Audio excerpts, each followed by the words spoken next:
제가 파악하기로는 상당 기간 후임자에 대해 인사검증을 한 것으로 파악하고 있다. 9일 오전 국회 법제사법위원회 국민의힘 간사인 유상범 의원은 이완규 법제처장을 헌법재판관 후보자로 지명하기 전 인사검증이 제대로 됐는지 의문이라는 기자 질문에 이렇게 답했습니다. 유 의원 말은 불과 몇 시간 뒤 당사자인 이완규 처장 입을 통해 사실이 아닌 것으로 드러났습니다. 국회 법사위 전체 회의에 출석한 이 처장은 인사검증 동의서를 언제 썼느냐는 민주당 의원 물음에 월요일 오전 지명 연락을 받았고 그날 오후 인사검증 동의서를 제출했다고 답했습니다. 한덕수 대통령 권한대행이 이 처장 지명 발표를 한 것은 8일 오전 10시였습니다. 이 처장처럼 검찰 출신인 유 의원의 상당 기간 인사검증은 아무 말이었던 셈입니다. 통상 정부의 고위공직자 인사검증 기간은 한 달 정도라고 합니다. 한 권한대행은 왜 이리 급박하게 대통령 목 헌법재판관 후보자를 지명해야 했을까요? 6.3 대선까지 50여일간 그저 관리자 정도 역할을 하다 퇴임한 뒤 내란 관련 수사를 받을 처지였던 그는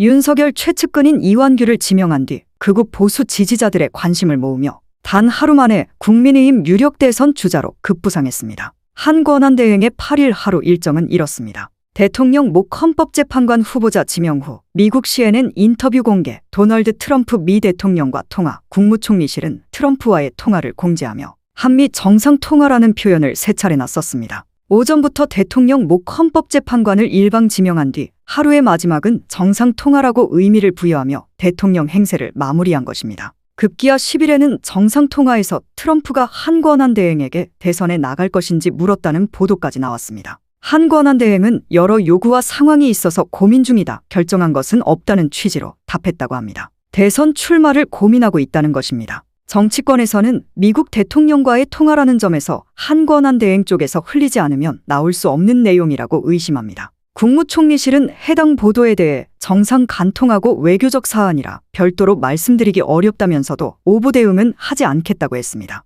한 권한대행이 대통령 목 헌법재판관 지명 이유로 든 최상목 탄핵 심판은 아직 국회 법사위 문턱도 넘지 않았습니다. 인사검증 없는 이완규 날림 지명이 급박하게 돌아가는 국민의힘 대선 경선 일정을 고려한 것 아니냐는 의심을 사는 대목입니다. 국민의힘이 이완규 지명 뒤 곧바로 한덕수 대망론을 띄운 것도 이런 의심을 키웁니다. 더불어민주당에서는 한 권한대행이 이완규 지명 전 파면된 윤석열이나 국민의힘 지도부와 사전 논의를 했을 것으로 의심합니다. 국민의힘에서는 대선 경선 후보 등록 기간인 오는 14에서 15일이 지난 뒤에도 한 권한대행 출마기를 열어주는 경선 특례까지 거론됩니다. 황우여 국민의힘 선거관리위원장은 10일 CBS 라디오 김현정의 뉴스쇼에 출연해 아직은 고려하는 것이 없다. 한덕수 본인으로서도 준비 기간이 없기 때문에 그냥 대선 열차에 빨리 타야 한다고 했습니다. 흔한 말씀 같은데 저는 두 분 국무위원들은 대통령을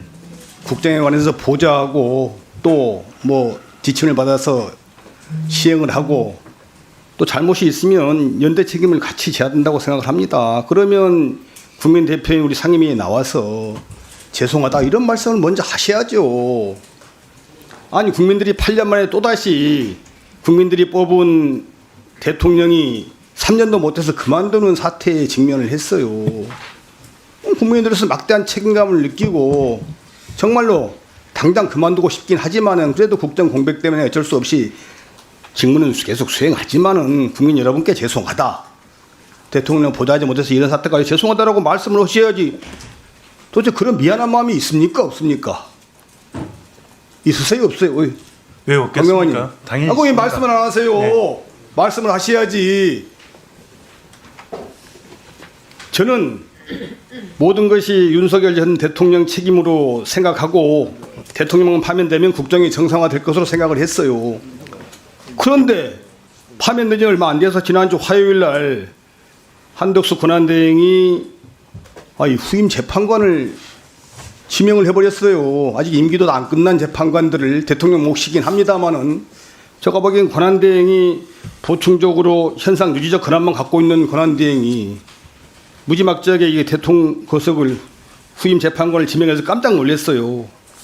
더구나 지명된 분이 이완구 법제처장이시던데 이분이 어떤 분입니까? 아시겠지만은 저희들이 내란 계엄 다음 날 12월 4일 밤에 법무장관, 행안부 장관, 민정수석 등과 함께 안전각에서 회동하면서 휴대전화도 교체하고 내란을 말이지 은폐하려고 시도했던 그런 분들이고, 그래서 우리 당에서도 공수처에 고발까지 하고 또 공수처 경찰대 소환 조사한 사람이에요. 더구나 이분이 마흔여 헌법재판관 임명을 우리 최상목 권한대행 임명을 공개리에 반대했어요. 명색이 법학 박사고 법을 제일 잘한다는 분이 이렇게 내란 공범이거나 최소한 통조한 세력인데 이런 분을 그냥 국민들 뜻을 거스리고 헌법재판관으로 임명하겠다는 게 말이나 된다고 생각하세요? 그런데 우리 한덕수 대행은 참 이 국무위원들 동의를 받아서 지난 화요일 날 지명했다고 하더라고요. 어떻습니까? 우리 황 장관님. 그때 네. 국무위원회에서 어떻게 우리 한덕수 대행이 이야기를 했고 국무위원들이 어떻게 답변했는지 좀 간단히 말씀해 주시죠. 동의에 대한 부분은 아니고요. 인사권에 대한 부분이어서 이 자리에서 제가 드릴 말씀은 없을 것 같습니다. 아니 헌법재판관 임명도 국무회의 심의사항이잖아요. 지명하는 절차였습니다. 아니 지명이라는 것은 게 앞으로 이제 이분 지명해서 임명하겠다는 건데 그걸 때 국무위원회 심의를 안 거칩니까? 심의 사항은 아닌 걸로 알고 있습니다. 그러면 그날이요. 그날 그게 모든 국민들의 동의를 받았다고 돼 있던데 어떻게 동의하셨어요? 그냥 일방적으로 통보만 받았습니까? 이 자리에서 그렇게 말씀을 하시더라고요. 아 지명할 거다 이 두 분을. 네. 우리 송민영 장관이 어떻습니까? 어떻게 들으셨습니까? 물어보시던가요 의견을요? 예, 권한대행께서 여러 상황을 심사숙고하셔서 그 두 분 헌법재판관의 임기 만료가 가까워왔기 때문에 지명을 하겠다라고 말씀을 하셨습니다. 참 이게 우리 한덕수 대행 정말로 저는 권한대행에 불과한 분이 이제 국회 몫을 국회에서 추천해서 형식적인 임명만 하는 것은 문제가 없어요. 임명 안 하는 것은 의원이라고 헌재가 판단을 했기 때문에 문제가 없는데 이것은 대통령 고유의 인사권이고 헌법기관을 구성하는 중대한 헌법재판관을 임명하는 권한이기 때문에 그냥 보통적인 권한, 현상유지적 권한밖에 없는 권한대행에 임명할 수 없다고 봅니다.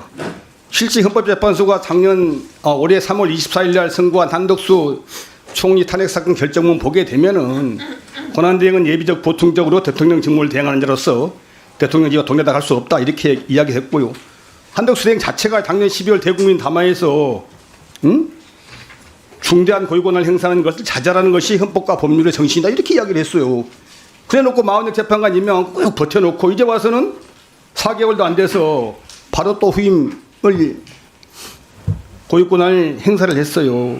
정말 가정스럽다는 말을 드리지 않을 수가 없고 자기가 내뱉은 말 4개월도 안 지났어요. 이걸 기억을 못할 정도로 인지능력 한계가 있는 사람이 인지능력 장애가 있는 분이 아니라면은 저는 정말 양심도 없고 정말로 나쁜 이런 분이 일국의 대통령 권한대행이 하기 너무나 아쉽고 안타깝습니다. 두 분들 의견 좀